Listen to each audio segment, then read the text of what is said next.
A vehicle just pulled off a highway in China, parked in an empty field, and did something no house has ever done. It grew. The roof lifted 1.5 meters into the air. The walls pushed outward. What was a 6-meter truck a moment ago became a 2-story home with more usable space than most city apartments. And it did all of this in under 2 minutes, without a single construction crew, without a permit, without a mortgage. That is not a concept vehicle. That is not a rendering built for a trade show. It is driving on real roads right now. In 2026, while people in expensive cities are still arguing over whether they can afford a 1-bedroom condo, here is the part that should genuinely bother anyone paying attention to housing prices this year. The average price of a modest suburban home in most major markets has climbed past what most families can comfortably finance. Mortgage rates are still punishing. Square footage is shrinking, while prices keep rising. And in the middle of all that pressure, a group of engineers in China looked at the exact same problem everyone else is stuck with and asked a different question. What if the house did not need land at all? What if the house could simply drive to wherever the land already was? Before we go further, if vehicles that rewrite the rules like this catch your attention, hit like right now. It genuinely helps this reach more people who care about where design and engineering are headed. Subscribe too, because what this vehicle represents is bigger than one clever RV. It is a preview of how people might actually live in the next decade. Let's start with what you see when this thing is simply driving down the road, because at that point, it hides everything. Built on a stripped-down Iveco Eurocargo chassis, the whole unit stays under 6 meters long. That is shorter than a lot of pickup trucks with trailers. It moves through traffic looking like nothing more than a slightly oversized delivery van, boxy, practical, forgettable. Nobody driving past it on the highway would guess what is folded up inside that shell. That is intentional.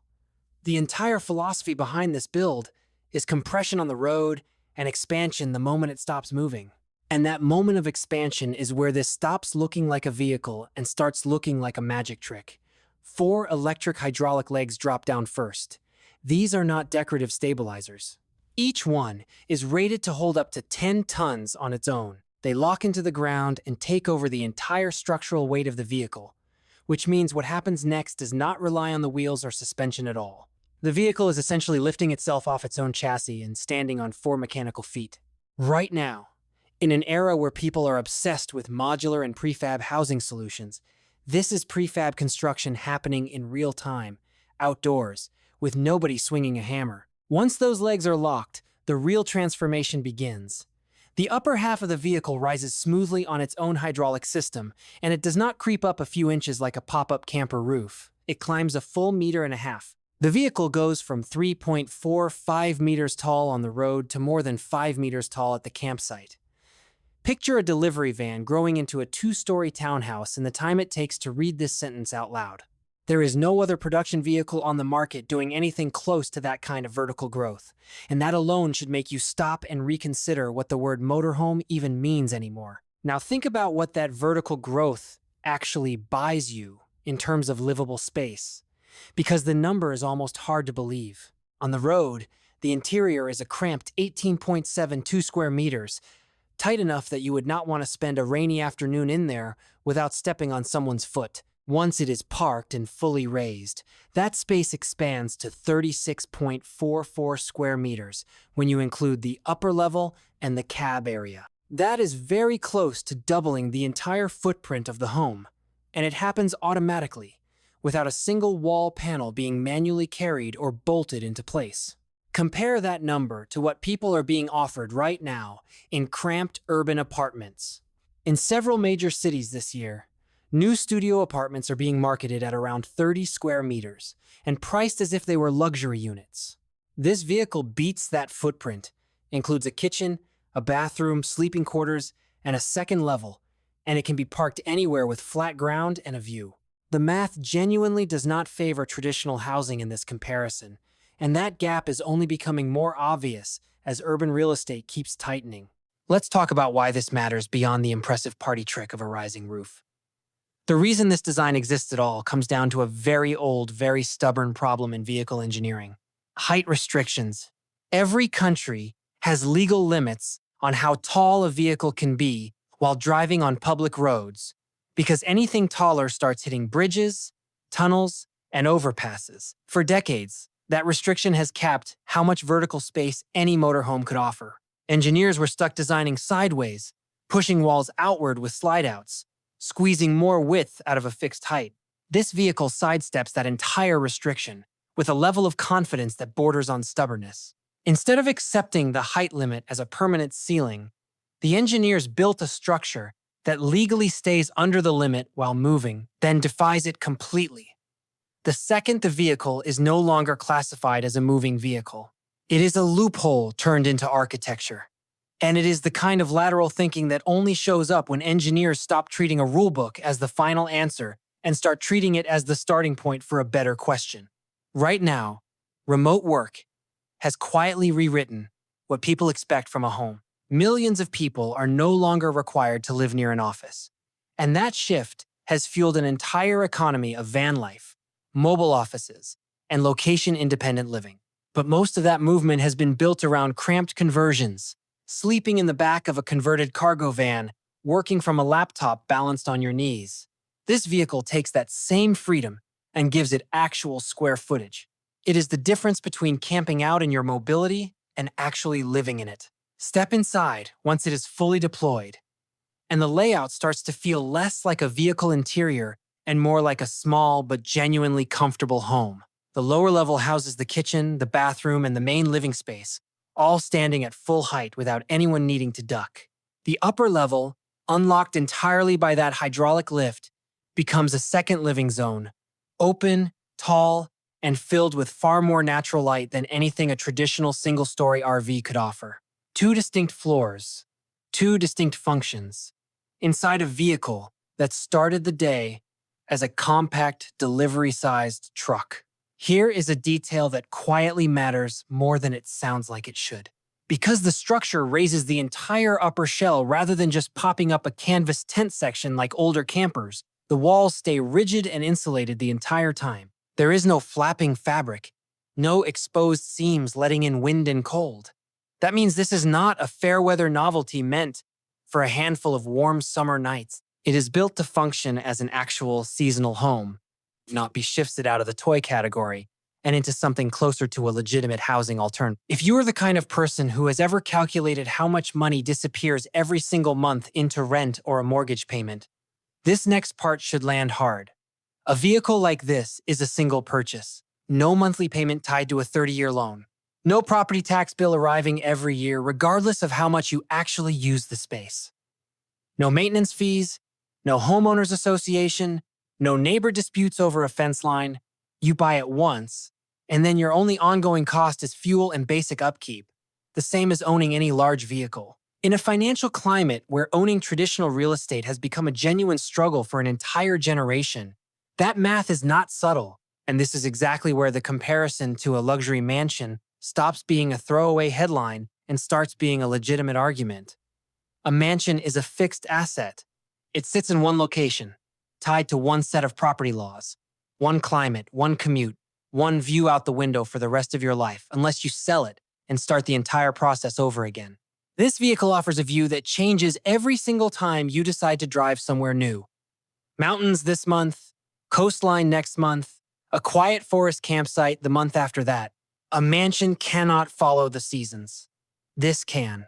Let's talk about who actually benefits from something like this, because it is a wider group than you might assume. Retirees looking to downsize without giving up space.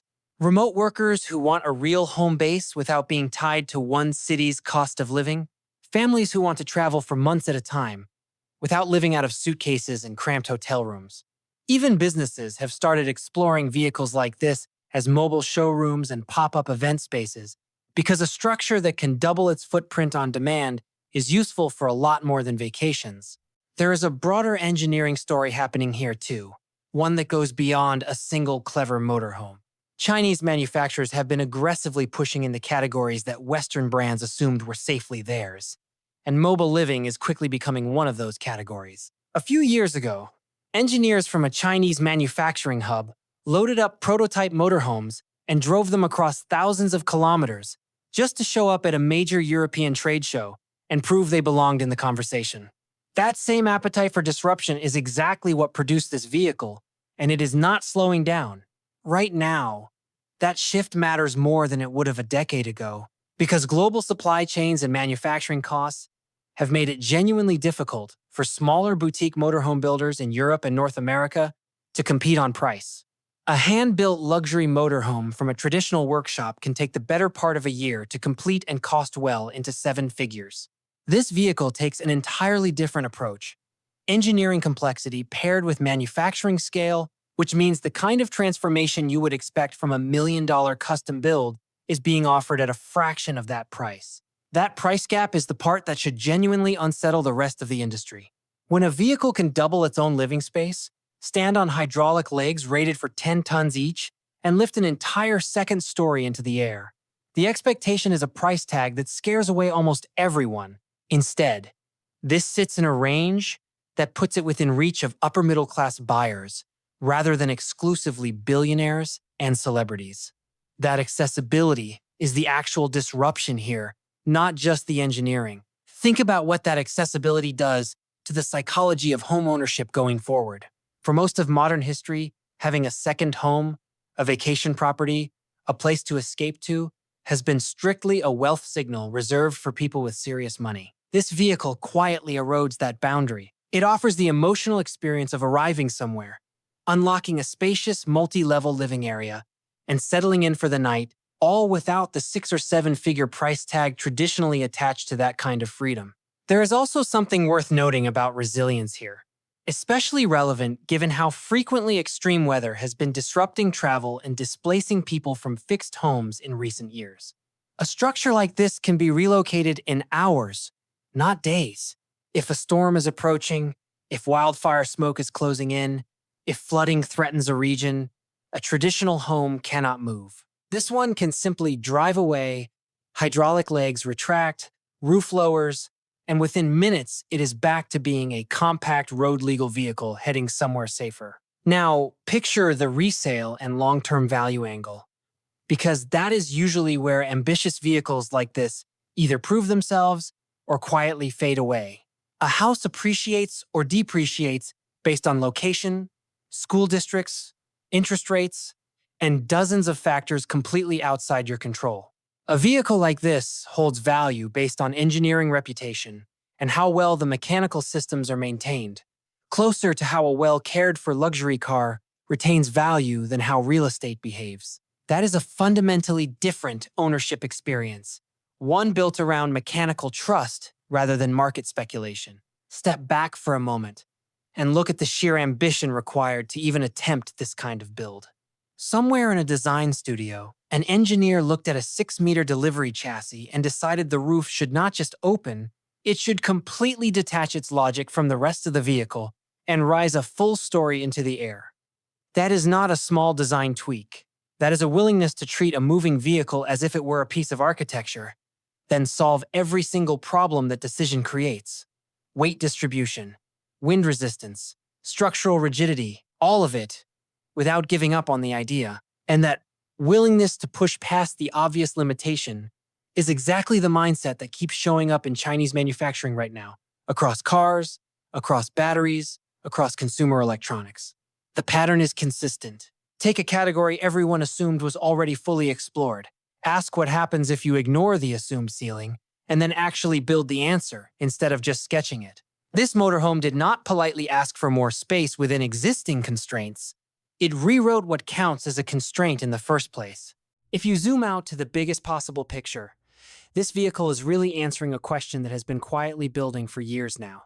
As cities get more expensive, as remote work keeps expanding, as extreme weather keeps threatening fixed locations, and as an entire generation grows increasingly skeptical of tying their life savings to a single piece of land, what does the next version of a home actually look like? This vehicle is one very compelling answer. It says the home does not have to be a location anymore. It can be a machine, one that grows when you need space and shrinks when you need to leave. A mansion offers square footage, status, and permanence.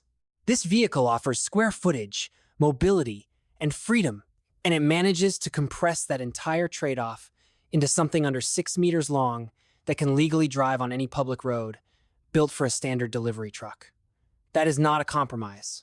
That is a completely different category of asset, one that did not really exist in a practical, drivable, affordable form until engineers in China decided the height restriction on a highway was not going to be the final word on how big a home could be. So here is the real question worth sitting with. If a vehicle like this can double its living space, stand taller than most delivery trucks while parked, and still cost dramatically less than a hand-built luxury motorhome or a modest suburban house, what does that actually say about where the value in a home comes from? Is it the land underneath it? Or is it the engineering that lets you bring your own land with you wherever you go? If this kind of vehicle meets architecture engineering is something you want to see more of, let me know in the comments which feature impressed you the most. The hydraulic legs, the rising second floor, or the sheer amount of usable space packed into something road legal. I read every single comment, and there is a lot more coming on where mobile living is headed next.